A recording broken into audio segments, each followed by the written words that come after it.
আসসালামু আলাইকুম সকল এইচএসসি পরীক্ষার্থীদের আবারও স্বাগতম। আশা করি তোমরা প্রত্যেকে খুবই ভালো আছো। তো আজকে আমরা দেখব বিপরীত ত্রিকোণমিতিক ফাংশন থেকে কিছু ইম্পর্টেন্ট এমসিকিউ, যে টাইপের এমসিকিউগুলো থেকে কমন পড়ার সম্ভাবনা খুবই বেশি। তো চলো দেরি না করে আজকের ভিডিওটি আমরা শুরু করি। তো আজকের দিনের আমাদের প্রথম এমসিকিউ দেওয়া আছে sec inverse 25/24 plus sign inverse 24/25 এর মান আমাদের কত। তো এই ম্যাথটা কিন্তু আমরা খুবই সিম্পল একটা উপায় করতে পারি। তো চলো দেখা যাক কোন উপায়ে আমরা এই ম্যাথটা সলভ করতে পারি। তো দেখো এখানে দেওয়া আছে sec ইনভার্স আর এখানে দেওয়া আছে সাইন ইনভার্স। আমরা একটা সূত্র শিখেছিলাম যে cos ইনভার্স x প্লাস হচ্ছে তোমার সাইন ইনভার্স x সমান হচ্ছে তোমার π/2। তো এই সূত্রের সাহায্যে কিন্তু আমরা 1 নাম্বার এমসিকিউটা খুব সহজেই সলভ করতে পারবো। তো আমাদের এখানে কি দেওয়া আছে sec ইনভার্স 25/24। তো আমরা কিন্তু sec কে খুব সহজেই cos এ রূপান্তর করতে পারি। আমরা জানি যে cos এর বিপরীত যেটা সেটা হলো sec, আর sec এর বিপরীত হলো cos। তাহলে আমরা যদি এখানে cos লিখি যে cos ইনভার্স, তাহলে কি হবে 24 উপরে যাবে আর 25 হচ্ছে নিচে আসবে। 24 ভাগ হচ্ছে 25 প্লাস হচ্ছে সাইন ইনভার্স 24 বাই হচ্ছে 25। তো এখন কিন্তু আমরা cos ইনভার্স x প্লাস হচ্ছে সাইন ইনভার্স x এই সূত্রের সাথে কিন্তু কম্পেয়ার করতে পারি। দেখো এটাকে যদি আমরা x ধরে নিই তাহলে cos ইনভার্স x প্লাস হচ্ছে তোমার সাইন ইনভার্স x, তাহলে এর মান কত আসবে? অবশ্যই π/2। তাহলে আমাদের সি নাম্বারটা হলো সঠিক আনসার। আশা করি তোমরা বুঝতে পেরেছো। তো এরপর আমাদের নেক্সট কোশ্চেন। তো এই টাইপের এমসিকিউগুলো যদি তুমি মুখস্থ করে নাও তাহলে সবচেয়ে ভালো হবে। বলা হয় যে সাইন ইনভার্স এক্স এর ডোমেন কোনটি। যদিও এটার একটা ব্যাখ্যা আছে, তারপরও তুমি এটা মুখস্থ করে নেবে যে -1 থেকে 1 পর্যন্ত অবশ্যই তোমার কোন ব্র্যাকেট থাকতে হবে? Third bracket. তাহলে সাইন ইনভার্স এক্স এর ডোমেন কোনটি? -1 থেকে 1 পর্যন্ত। তো এরপর আমাদের নেক্সট কোশ্চেন বলা হয়েছে সাইন টেন ইনভার্স a/b এর মান কোনটি। এখানে 4টা অপশন দেওয়া আছে, 4টা অপশন থেকে তোমার সঠিক আনসারটা কোনটি। তো আমাদের এখানে দেওয়া আছে টেন ইনভার্স, টেন ইনভার্সকে আমরা কিসে আনতে হবে? অবশ্যই সাইন ইনভার্সে আনতে হবে। যদি সাইন ইনভার্সে আনতে পারি তাহলে কিন্তু আমাদের মানটা বের হয়ে যাবে।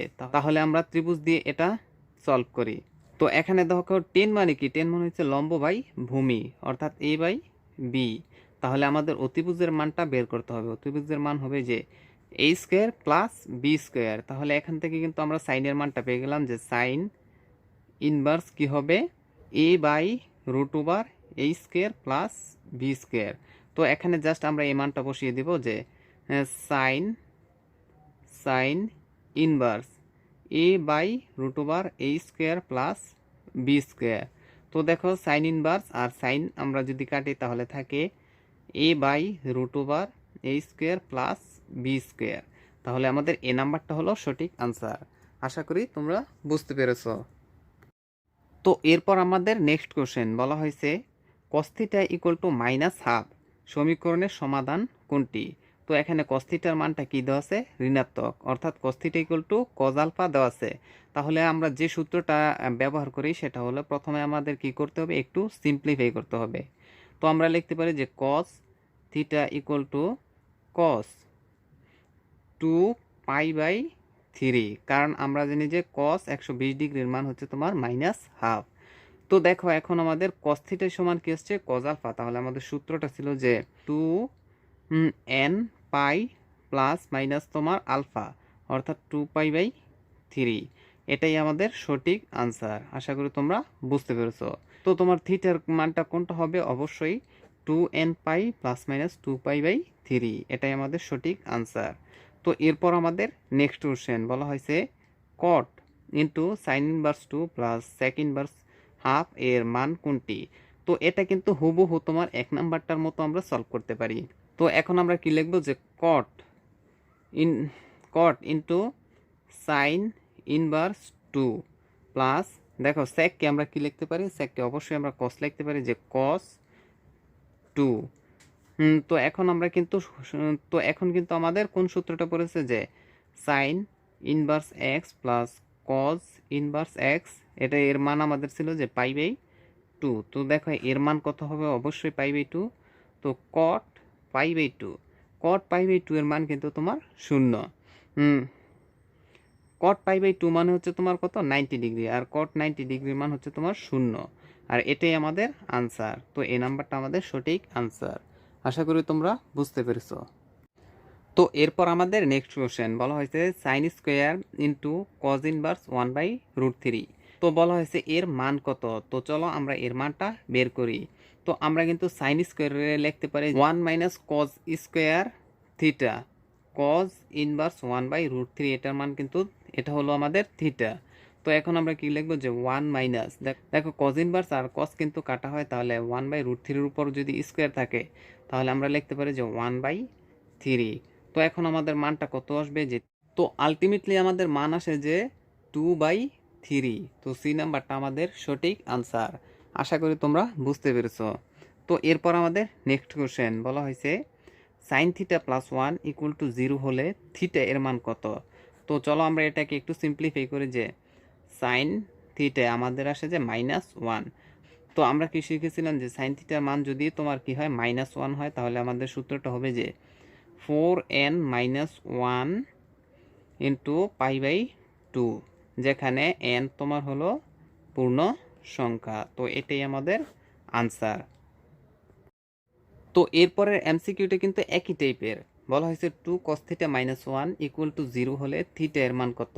তো আমরা থিটা এর মানটা এখন কিভাবে বের করব, যে 2 cos θ - 1 ইকুয়াল টু 0। তো আমাদের cos θ ইকুয়াল টু কিন্তু একেবারে মানটা চলে আসে যে হাফ। তো আমরা জানি যে cos θ ইকুয়াল টু যদি তোমার cos আলফা হয়, কি হয় cos θ সমান তোমার cos আলফা অর্থাৎ π/3, তাহলে আমাদের মানটা হবে যে theta equal to 2n pi plus minus π/3। এটাই আমাদের আনসার। তো থিটার মানটা কত এসেছে 2n পাই প্লাস মাইনাস π/3, অর্থাৎ ডি নাম্বারটা আমাদের সঠিক আনসার। তো এরপর আমাদের নেক্সট কোশ্চেন বলা হয়েছে sec square into cot inverse √2 minus sine square cos inverse 1 এর মান কোনটি। তো আবার এটাকে আমাদের কি করতে হবে, একটু সিম্পলিফাই করে লিখতে হবে। তো আমরা এটাকে লিখতে পারি, যখন দেখো sec স্কোয়ারকে আমরা কি লিখতে পারি যে 1 প্লাস 10 স্কোয়ার, 10 স্কোয়ার থিটা। তো দেখো এখানে থিটার মানটা কত দেওয়া আছে, কট ইনভার্স √2। তো আমরা যদি এটাকে একেবারে লিখে ফেলি যে 10 ইনভার্স 1/√2 আমাদের সুবিধার্থে, মাইনাস সাইনকে আমরা কি লিখতে পারি 1 minus cos square cos inverse 1, এটা কিন্তু আমরা লিখতে পারি। তো এখন কিন্তু খুব সহজে আমাদের মানটা চলে আসবে যে 1 প্লাস, যদি আমরা 10 দিয়ে 10 ইনভার্সকে কাটি তাহলে থাকে 1/√2, আর 1/√2কে যদি স্কোয়ার করি তাহলে আমাদের আসে হাফ, মাইনাস এখানে থাকে 1, দেখো কজ ইনভার্স x দিয়ে যদি আমরা কসকে কাটি তাহলে থাকে 1, আর 1কে স্কোয়ার করলে আমাদের আসে 1ই, তো -1, এটাই কিন্তু আমাদের আনসার। তো দেখো 1 থেকে যদি আমাদের 1 চলে যায় থাকে 0। তো এখন আমরা এটাকে লসাগু করব যে 2 + 1 ব্যাক হচ্ছে 2, অর্থাৎ আমাদের মান আসে 3/2। তাহলে সি নাম্বারটা হলো আমাদের সঠিক আনসার। আশা করি তোমরা বুঝতে পেরেছো। তো আজকের দিনের আমাদের সর্বশেষ কোশ্চেন, যেটাই আমি প্রথমেই বলেছিলাম যে এই টাইপের এমসিকিউগুলা একটা চার্ট আছে, সেই চার্ট থেকে তোমরা মুখস্থ করে নিলে সবচেয়ে ভালো হবে। তো tan ইনভার্স x ফাংশনের রেঞ্জ কোনটি, আর সেই চার্টটি কিন্তু খুবই ইম্পর্টেন্ট।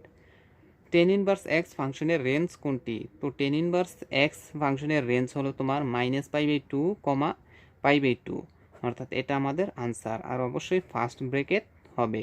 tan ইনভার্স x ফাংশনের রেঞ্জ কোনটি, -π/2 থেকে π/2। তো এটাই আমাদের আনসার। তো আশা করি তোমরা বুঝতে পেরেছো। তো আজকের ভিডিওটি কেমন লেগেছে সেটা আমাদের জানাতে ভুলবে না, এবং পরবর্তীতে তোমরা কোন টপিকস বা কোন চ্যাপ্টারের উপর ভিডিও চাও সেটা আমাদের জানাতে ভুলবে না। তো ভিডিওটি ভালো লাগলে অবশ্যই আমাদের চ্যানেলটিতে একটি লাইক প্লাস হচ্ছে সাবস্ক্রাইব করে আমাদের পাশেই থাকবে। তো আজকের ভিডিওটি এ পর্যন্তই। সবাই ভালো থাকবে, সুস্থ থাকবে। আল্লাহ হাফেজ।